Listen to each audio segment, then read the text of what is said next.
Welcome to Shatter. Help me reach 5,000 subscribers. Support the video with a like and leave your thoughts in the comments. She said it in front of everyone, like it was nothing. We were at a Target cafe area, the kind where people sip cheap Starbucks and pretend they're not eavesdropping. Her voice was light, clinical, almost bored. It's just physical with you. She said it to her friend, but she made sure I heard. And the way she said it, like physical was the last thing I was good for. Like she was diagnosing me. I didn't correct her. I didn't even look up. I just felt something close inside me, quietly, without a word. It wasn't the first time Lauren tried to get a reaction out of me, but it was the first time she miscalculated. The woman who made a career reading emotions forgot to notice when a man stops having them. Maybe that's the curse of a psychologist, too busy analyzing patterns to see when something breaks. I finished my coffee, put my phone down, Amazon still open on the case files I'd ordered for work, and waited for her to finish her performance. Her friend kept glancing at me, waiting for the blow-up. It never came. The moment that anchored itself in me wasn't her words. It was her smile after she said them. That tiny, satisfied curl, the one that said she'd hit the spot she wanted. She always did things slowly, intentionally, like the emotional equivalent of turning a scalpel. She thought she was teaching me to feel again. Pushing, pressing, testing thresholds. But all she taught me that day was silence. Later that evening, back home, I watched her float around the living room, lecturing a client on speakerphone about attachment wounds, the same ones she kept inflicting on me. And I knew something was wrong long before I found proof.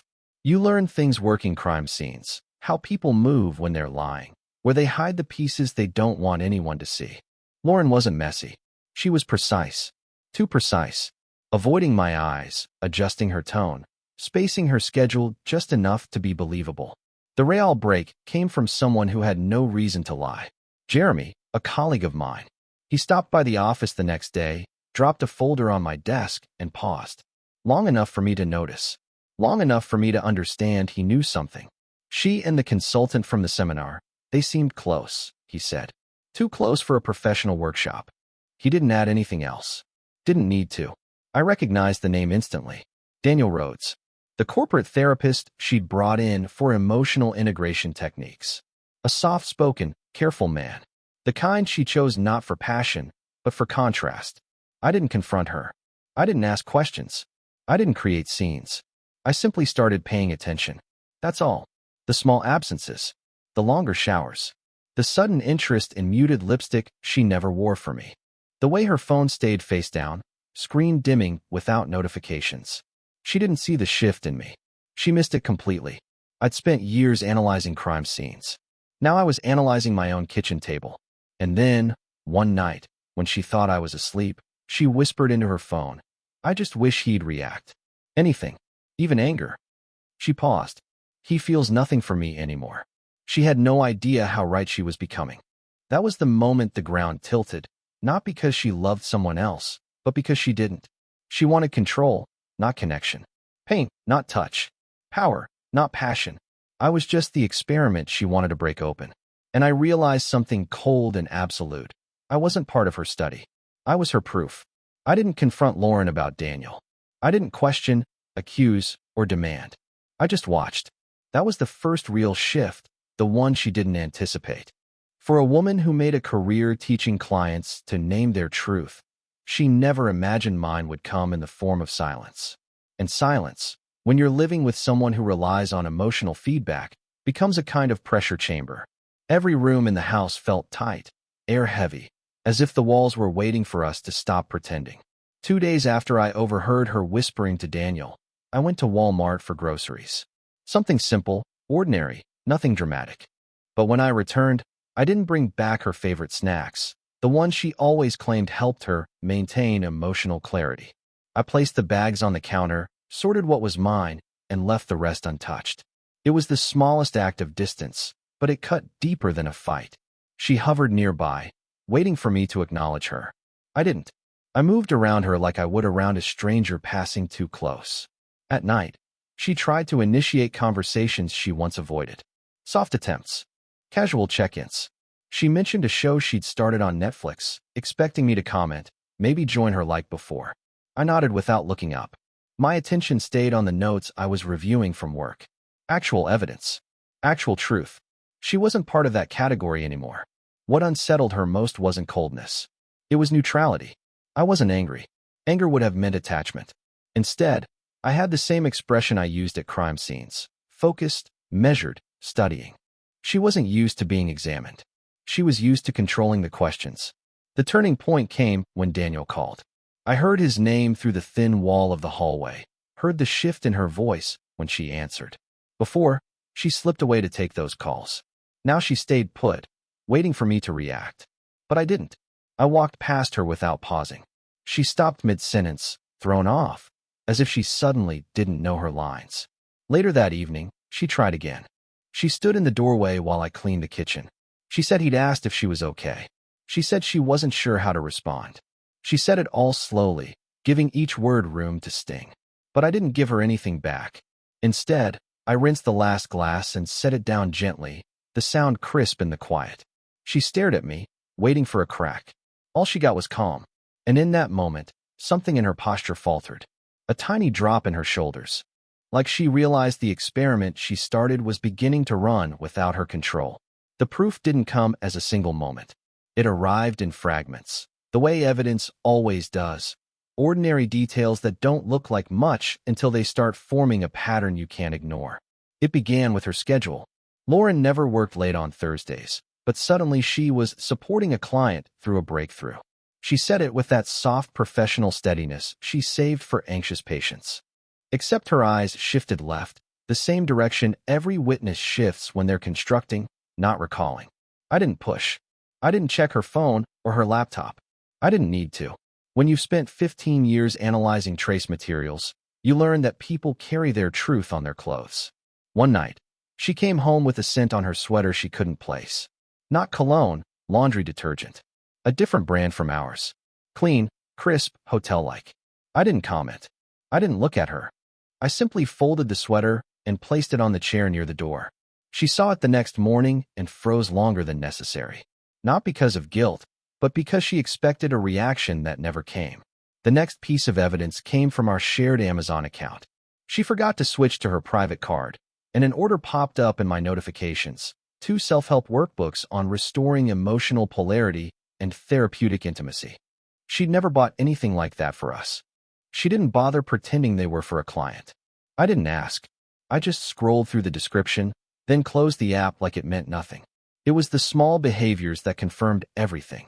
She started leaving the room whenever her phone buzzed, but always slowly, watching me for a sign. When she returned, she lingered in the doorway, waiting for the question I wouldn't ask. I kept reviewing case reports, running background checks on suspects, watching the pages load while she waited for something, anything, from me. Sometimes she turned on Netflix just loud enough to see if the noise pulled my attention. It didn't. The final piece landed when she accidentally left her planner on the kitchen counter. I wasn't looking for it. It was just there, open to a page with color-coded notes for the seminar she'd hosted months ago. Daniel's name circled. Twice. One circle was old ink. The second was fresh, darker, pressed harder into the paper. A detail most people wouldn't notice. A detail I couldn't unsee. I closed the planner without touching anything else. I didn't take a picture. I didn't confront her. I simply let the weight of it settle inside me like sediment. Lauren didn't notice any change in my expression. She didn't realize something inside me had already shifted into a different place. A colder place. A quieter place. A place she couldn't reach anymore. The night everything shifted, I didn't leave the house. I just left the conversation we used to call a marriage. It started with something small, the way real fractures do. Lauren asked if I wanted to grab dinner together after work. Not because she missed me, but because she wanted proximity, feedback, tension, a spark she could analyze. Her voice had that light professional tone she used in sessions, as if inviting me to collaborate on her own recovery. I told her I had reports to finish. Nothing more. No edge. No warmth. Just truth. I watched the confusion flicker across her face. She wasn't hurt. She was disoriented. Lauren built her identity around predicting emotional shifts, yet she couldn't map mine anymore. That night she made herself a bowl of soup, sat on the couch, turned on Netflix, and kept checking whether I'd join her. I didn't. I stayed in the office, reviewing lab notes, letting the stillness settle like dust between us. The next morning I left early, before her alarm, and drove the car without turning on the radio. I stopped at Starbucks on the way, not because I needed coffee, but because she hated when I broke routines without warning. Something about attachment structure stability. I stood in line, ordered a black coffee, and walked out without checking my phone. When I returned home that evening, she was waiting near the door, hair still damp from a shower she'd clearly rushed through. She asked why I hadn't responded to her messages. I told her I'd been focused on work. She waited for more. I gave her nothing. It wasn't silence as punishment. It was silence as clarity. Over the next week, I kept living in the same rooms, but stopped sharing space. I moved through the house like a quiet tenant. She'd wake up to find the dishwasher emptied, the trash taken out, groceries from Walmart neatly stocked, evidence of my presence, but never my participation. She tried filling the air with small talk, questions, even light jokes she knew used to land. I answered with simple, functional phrases, the way you'd speak to someone standing behind you in line. Her control started to slip in places she didn't expect. She paused longer before choosing clothes in the morning, spent more time looking at herself in the mirror, as if searching for what I no longer reflected. She checked her phone constantly, hoping Daniel would anchor her. He didn't. Whatever thrill she had imagined in provoking me didn't translate into fulfillment with him. She needed reaction, impact, emotional recoil. I gave her none. One night, she tried to approach me while I was reading a case file. She stood close enough to touch, but didn't. She whispered that she missed us. Her voice cracked slightly on the word us. I didn't look up. I told her calmly that I wasn't sure what that word meant anymore. And for the first time since this began, she stepped back, not out of anger, but out of fear she couldn't admit. Because she finally realized she wasn't losing me. She'd already lost me. I never planned to get involved with Daniel directly. That would have meant acknowledging him, and I refused to grant him that place in my story. But life has a way of placing opportunities in front of you when you finally stop chasing anything. The shift happened on a Tuesday morning at work, during a briefing where his name came up by accident. One of the detectives mentioned a corporate wellness program Daniel had been consulting for, something about irregular billing, paperwork that didn't align, sessions documented on dates. He wasn't actually present. Nothing criminal yet, just smoke. But smoke is where you start when you want to understand what someone is hiding. I didn't react during the meeting. I just listened.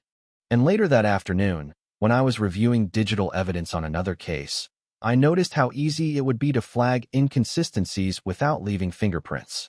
Not sabotage, not revenge, just letting the right eyes see what was already there. Daniel wasn't some innocent bystander. He'd stepped into my life through deliberate invitations, through Lauren's open door. He'd enjoyed the attention she gave him, enjoyed the thrill of crossing lines with a married woman whose husband he'd shaken hands with. He'd made choices. I simply let those choices breathe in daylight. I spent the next few evenings quietly gathering the public breadcrumbs. In our kitchen, Lauren watched me move around the house with a neutrality she couldn't decode. She'd linger near the counter while I was ordering supplies on Amazon, trying to read my face in the glow of the screen. She'd ask what I was working on. I'd say just tasks. She'd hesitate, waiting for the warmth I no longer offered, then drift away, unsettled. The moment it clicked into place was almost anticlimactic. I sent an anonymous tip to the compliance department of the company Daniel consulted for. Nothing dramatic, just a request for them to review discrepancies in his billing logs alongside their digital badge data. They would have done it eventually. I just accelerated the clock. After that, I went back to my evening like nothing happened. Lauren watched Netflix in the living room, trying to pretend she wasn't studying me from the edge of her vision. I poured a glass of water, walked past her, and didn't pause. 2 days later, she received a text while we were having breakfast. Her expression tightened, surprise, confusion, then a subtle fear she tried to mask. She asked if I had noticed anything strange lately. I said no. She searched my face for the old version of me, the one who would comfort her, reassure her, take on her emotional weight. But that man wasn't available anymore. I didn't need to ruin Daniel. I didn't need to expose anything. All I did was open a window he thought was shut. The world did the rest. And Lauren didn't say a word about it. But for the first time, she understood something she hadn't expected. I wasn't reacting to her anymore. I was simply gone. The social unraveling didn't begin with shouting or accusations. It began quietly, almost politely, the way cracks appear in a sheet of glass before anyone notices the pattern spreading. Lauren had always managed her world with precision, clients who admired her insight, colleagues who praised her intuition, friends who believed she lived in emotional alignment. She curated it the way people curate storefronts at Target, everything arranged to suggest balance and warmth. But when control slips from someone who built an identity around having it, the fall never looks dramatic at first. It looks inconvenient. It started when her sister, Megan, stopped by unannounced one evening. She walked into the house expecting the same atmosphere she remembered: candles lit, soft music, Lauren guiding conversations like a practiced therapist. Instead, she found me in the kitchen quietly making dinner, and Lauren sitting on the couch, staring at a paused Netflix screen like she was afraid of pressing play. Megan tried to joke about the silence, but the air was too heavy to lift. She asked if everything was okay. Lauren said, of course, with a voice that didn't match her eyes. Then she glanced at me, waiting for me to confirm the illusion. I didn't. I kept chopping vegetables without looking up. Megan noticed. People always notice when the person who used to balance the room no longer participates in holding it together. A few days later, one of Lauren's colleagues invited us to a small gathering, just a handful of therapists and consultants she'd worked with. I didn't want to go, but she insisted. She needed the performance. She needed a room where she was still the woman in control. So I went, not to support her, but because neutrality was the most powerful statement I had left. The shift happened midway through the evening. Someone mentioned the corporate wellness program that had quietly paused their partnership with Daniel. They didn't know details, but they'd heard whispers. In that room full of trained observers, the silence that followed was sharper than anything spoken. Lauren stiffened. Not dramatically, just enough for people to register discomfort she couldn't mask. And then one of her colleagues, a soft-voiced woman named Claire, looked at her with a kind of gentle disappointment and said, "You really thought no one would notice?" She didn't say notice what. She didn't need to. Lauren tried to laugh it off, but the room had already shifted its weight away from her. People drifted toward other conversations, and she stood there, exposed by an absence she couldn't explain. Later that night, when we got home, she lingered near the entryway, waiting for me to acknowledge what happened. I walked past her, placed my keys on the counter, and started putting away the few things I'd picked up from Walmart earlier. She hovered like a shadow, trying to attach itself to someone who no longer needed light to move. For the first time, she wasn't just losing control over me. She was losing control over how the world saw her. And that, for someone like Lauren, was the beginning of the real collapse. Isolation doesn't arrive all at once. It settles slowly, like a cold draft slipping under a door. Lauren tried to keep her composure after that gathering, tried to rebuild the image she'd spent years curating, but something in her rhythm had fractured.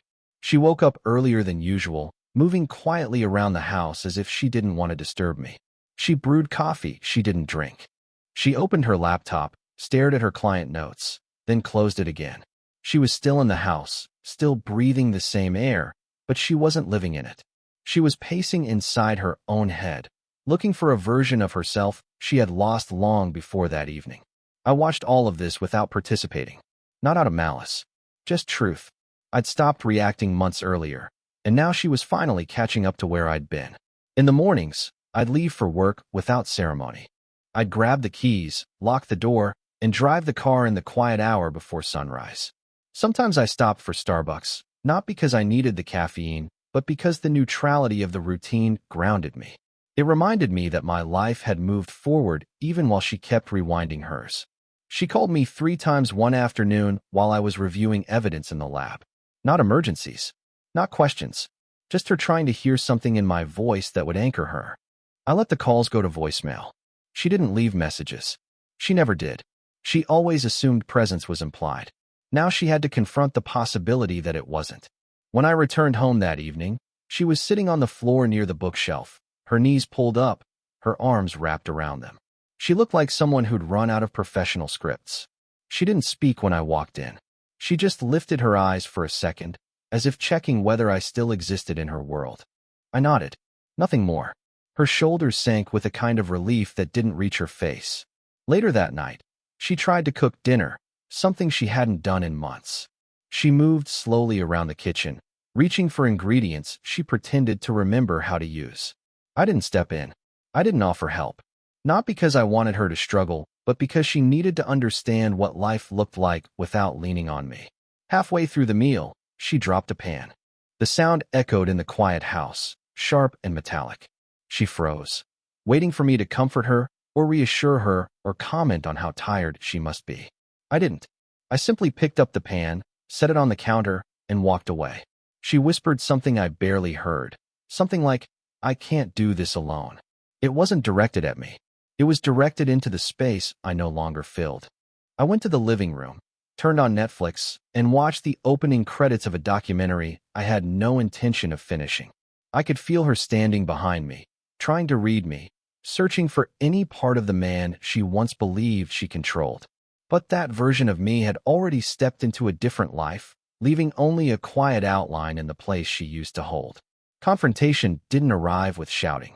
It came wrapped in a quiet desperation that Lauren could no longer disguise. One evening, after I returned from work, she stood in the hallway as if she'd been waiting there for hours. She wasn't pretending anymore. Her hair was pulled back in a way that looked accidental, her eyes tired in a way makeup couldn't soften. She tried to reach me all day. 3 missed calls, a text asking if I wanted anything from Target, another saying she was worried. I hadn't responded, not out of cruelty, just alignment with the truth we were living in. When I stepped inside, she took a small step toward me, then stopped. She whispered that we needed to talk. Her voice was soft, controlled, but trembling underneath. She said she didn't recognize us anymore. She said she didn't recognize herself. She said she felt like she was fading inside her own house. She was looking for an emotional doorway I had already closed, quietly and without ceremony. I walked past her toward the kitchen, placed my keys on the counter, poured a glass of water. She followed, standing a few feet away, far enough to show respect, close enough to show need. She waited for me to look at her. I didn't. The silence stretched between us, not hostile, but absolute. She finally spoke, telling me she knew she'd crossed lines she shouldn't have. She said she'd wanted to shake me awake, to make me feel something, to break through the distance she claimed had grown between us. She paused, voice cracking, and admitted she hadn't realized how deep the fracture really went. I listened, not because I owed her the courtesy, but because listening was all I had left to offer. When she finished, she asked the question she'd been circling for weeks, whether I still loved her. I didn't answer immediately. I set the glass down, and in that tiny pause, she held her breath like a person praying for mercy. I told her I didn't know what love meant in a space where respect had eroded. The words were calm, steady, the same tone I used when documenting evidence. She flinched, not dramatically, but like the sound had cut through a layer of denial she'd been protecting. She stepped closer, reaching out as if to touch my arm, then froze when she realized I wasn't moving toward her. She said she wanted us back. She said she missed the way I used to look at her. She said she didn't expect the silence to hurt this much, but I couldn't offer the reaction she needed. I'd been living in this emotional vacuum for months. She was just arriving. When she started crying, it wasn't a plea. It was recognition. She finally understood that I wasn't refusing to feel. I simply had nothing left to give her anymore. Fallouts rarely happen in a single moment. They spread, quietly, steadily, like water seeping through a cracked foundation. Lauren tried to steady herself after that confrontation, but something in her had already come undone. She moved through the house with the fragile focus of someone trying to keep multiple truths from collapsing at once.